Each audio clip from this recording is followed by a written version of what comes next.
is state capture and conflict of interest. What is state capture? State capture is where the people in power compete with citizens for scarce resources, where the people in power use their position to advantage themselves to get business unfairly, where people in power allocate resources to projects where they have an interest.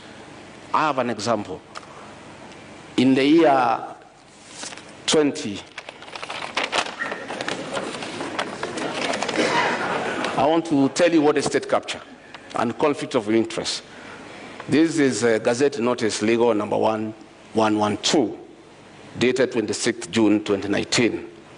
In the exercise of powers conferred by Section 106 of the Stamp Duty Act, the Cabinet Secretary of the National Treasury and Planning, on the recommendation of the Cabinet Secretary for Lands and Physical Planning, directs that the instruments executed in respect of the transactions relating to the merger of NIC, PLC, and Commercial Bank of Africa shall be exempt from the provisions of the Act. By a single signature, these two companies owned by the first family were exempted from paying 350 million.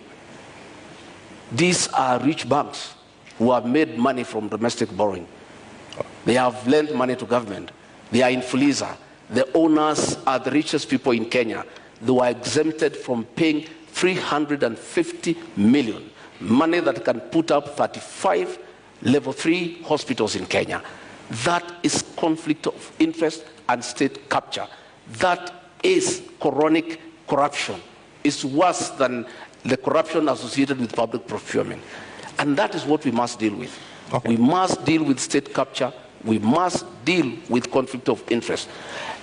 There is a railway line between Nairobi and Nyanyuki that was put up at a cost of 3.8 billion.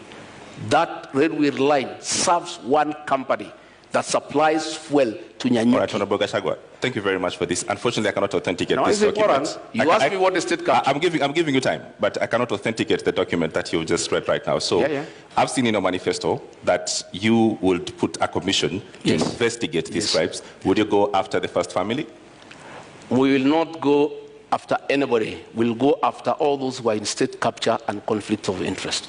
Who are they? But what are you saying? That will come out in the commission.